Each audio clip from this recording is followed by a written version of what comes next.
25 million years, we grew 7 of them, the 7 rulers of the island. And despite what we've been led to believe, the T-Rex was not a scavenger at all. We clocked one at 50 kilometers an hour.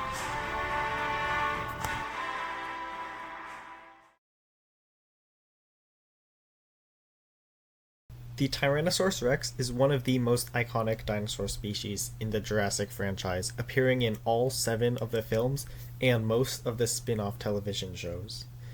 I don't think there is one film where the T-Rex is not present. Yes, there are some moments where we don't see the true glory of the creature because it was destroyed in a battle from another, Jurassic Park III, but you can't argue that this is the most majestic creature that is in the franchise.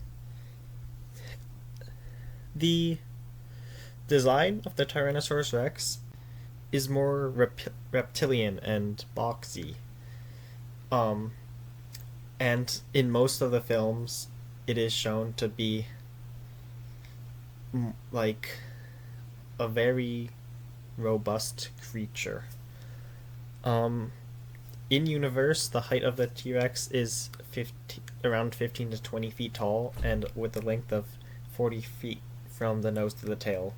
And our Queen Rexy is estimated to be around 8 to 10 tons. Ultimately, the Tyrannosaurus rex in the Jurassic franchise is designed to embody nature's power. They are not just monsters, but a living relic, an apex predator caught in the modern world. Of course, the first Tyrannosaurus rex that I would like to talk about is Rexy. Rexy, also known as Rebirth in production notes, is the original Tyrannosaurus rex cloned by InGen for John Hammond's Jurassic Park. She was brought to life using DNA recovered from amber-trapped mosquitoes, and like most of the park's dinosaurs, engineered with a little help from frog DNA. In the original 1993 film, she's more than a monster, she's a force of nature. After the power goes out and her paddock fence fails, Rexy escapes, unleashing one of the most iconic scenes in cinematic history. But it's not all destruction. Rexy becomes an unlikely hero when she saves Alan Grant, Ellie Sattler, and the kids from a pack of velociraptors in the visitor center.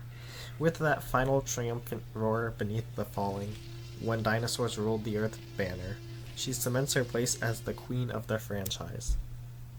22 years later, she returns in Jurassic World, older, scarred, and just as deadly. Kept in captivity for years, she's released to battle the hybrid Indominus Rex in the climax of the film. It's in this battle that Rexy earns her signature scars, 3 slashes across the neck, left by the Indominus. But with the help of Blue, the Velociraptor, and conveniently timed Mosasaur, she emerges victorious once again.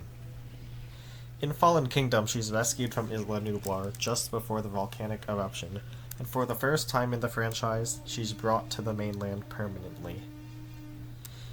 Now loose in the wild, Rexy becomes a symbol of a new world, one where humans and dinosaurs must coexist.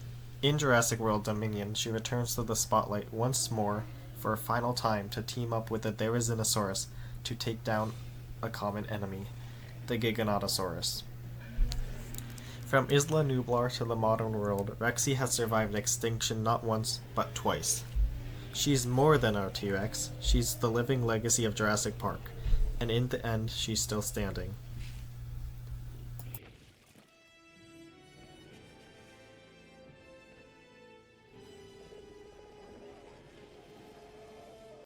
Coming up next, we'll look at the other T-Rexes that ruled the Lost World, and even one that rampaged through San Diego, so make sure to stick around. Let's start with Buck, the male Tyrannosaurus rex, who happens to be a fan favorite. Easily recognizable by his darker green skin, muscular build, and more aggressive nature, Buck is a force to be reckoned with. After his infant is taken by the InGen team, Buck goes on a relentless pursuit, tracking the humans, tearing through their camp, and flipping trailers like toys. And yes, he's the one who delivers that legendary double T-Rex attack on the cliff scene. By his side is the female, Doe, slightly smaller with a lighter tan-green coloration. Doe is no less dangerous. The two hunt in tandem, often flanking their prey with surprising coordination. It's one of the few examples in the entire franchise of dinosaurs showing the strong parental bonds.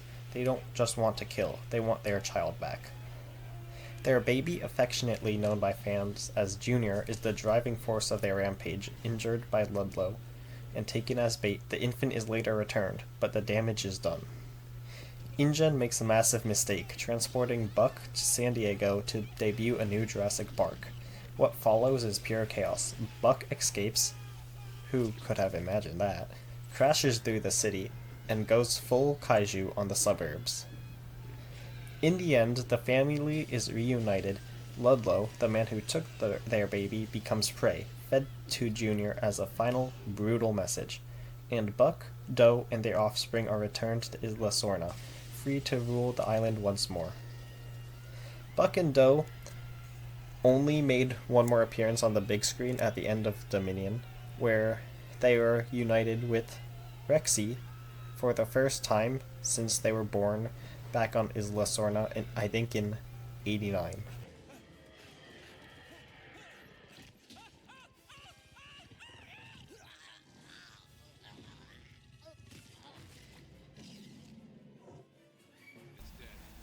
Next up is the Bull T-Rex from Jurassic Park III. Known unofficially as the Bull due to his robust build and large muscular frame, this Tyrannosaurus appears early in Jurassic Park III, when Dr. Alan Grant and the group crash land on Isla Sorna. His appearance is noticeably different from previous Rexes. He's got greenish scales, a stokier neck, and a slightly shorter snout, leading fans to debate whether he's a new individual or a surviving member of the family from the Lost World. What is the Bull's most memorable moment, you may ask?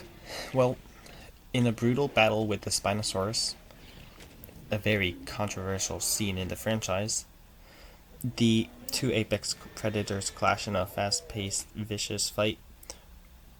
However, in the end, the Spinosaurus wins, snapping the Tyrannosaurus' neck and cementing its dominance over the island. Behind the scenes, the fight was meant to establish the Spinosaurus as the new threat, but it didn't sit well with everyone. Many felt the T-Rex was done dirty, taken out too quickly, too easily. In fan circles, some dubbed him Chad Rex, others called for justice, but whether you loved it or hated it, the scene left a mark. So who was he really? The official canon never names this T-Rex, but he's believed to be a different individual from Buck or Doe, possibly one of their grown offspring or a separate clone entirely. According to the Thailand in lore, multiple Tyrannosaurs were bred on Isla Sorna. After InGen abandoned the island, they were left to form their ecosystem, and this bull was likely the last of his kind on Site B. Though his screen time was short, the Bull T-Rex lives on through games, collectibles, and a loyal fanbase. In Jurassic World Evolution, he can be recreated with his signature green skin and build, and in fan lore, he remains a tragic figure, a king dethroned too soon.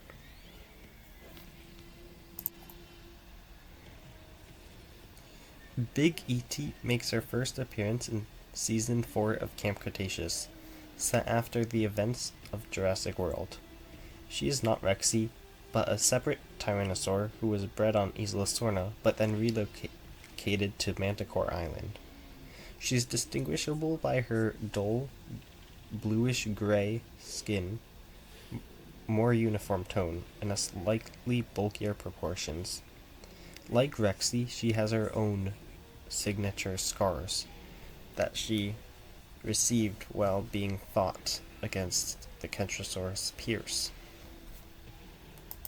Later in the episode, it is revealed that Big Edie has a daughter named Little Edie, and while it is unknown canonically who her mate was, many fans do believe that Big E.T.'s mate was the Bull Tyrannosaurus Rex that we just covered from Jurassic Park III. Both Rexes fought against the Spinosaurus in the season finale of season 5 in Camp Cretaceous, and Big E.T. was left incapacitated for some of the episode, causing Lil Edie to run off. However, just as Darius was about to be eaten by the Spinosaurus, Big E.T. came back to rescue him. Big E.T. also appeared again in Chaos Theory for the season finale of season 1.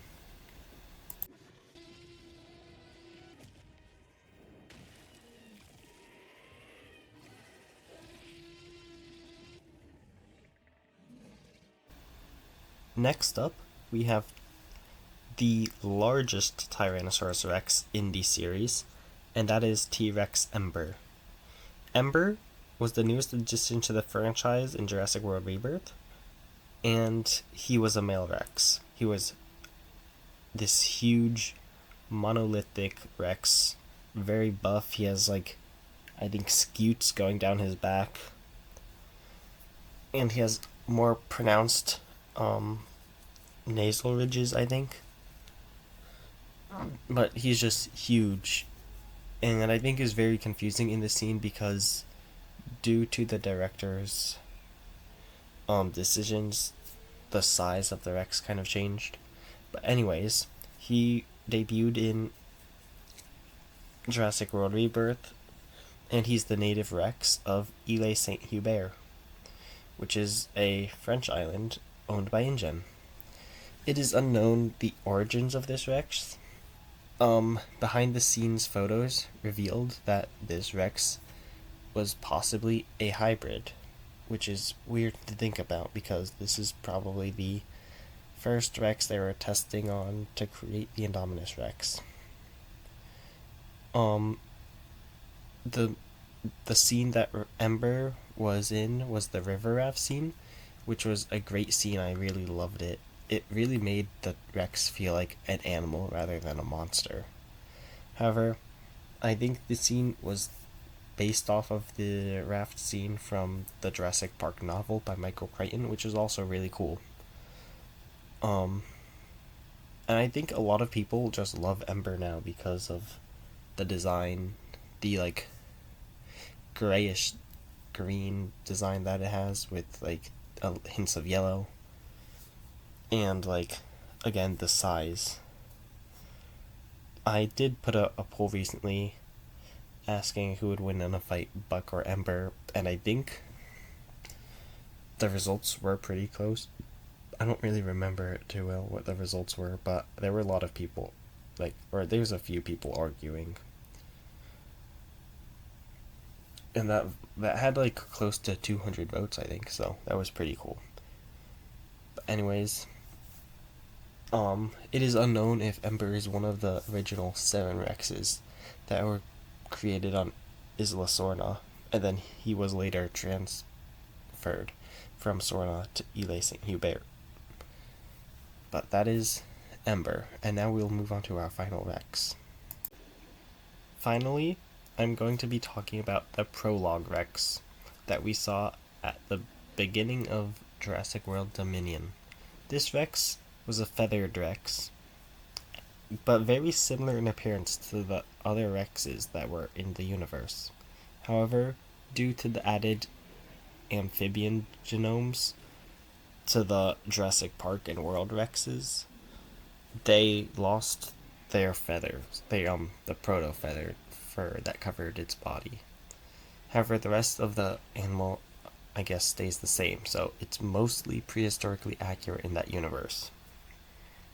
We also know that the prologue Rex is the exact Rex that Rexy and the other Rexes were cloned off of. And an even cooler detail is that in the final battle scene between Rexy, the Giganotosaurus, and the Therizinosaurus, while Rexy is incapacitated and lightning is flashing, you can briefly see the transition between Rexy and the prologue Rex, like we saw the prologue Rex laying down after it was defeated by the Giganotosaurus. Thank you guys so much for watching this video. I hope you really enjoyed it. I sure enjoyed making this video. And I hope you feel like you learned something about the greater lore about the Tyrannosaurus in Jurassic Park and or World. And I hope that it was somewhat informative and entertaining. Anyways, thank you guys for watching. I hope you enjoyed it. Please make sure to subscribe to see more videos like this one and unboxings and reviews of figures. Please make sure to comment what you want me to do next. Like the video if you enjoyed it. Share this video with your friends and family who you think would enjoy it. And subscribe. Thank you guys so much. And I hope I'll see you at the next one. Have a good day and or night.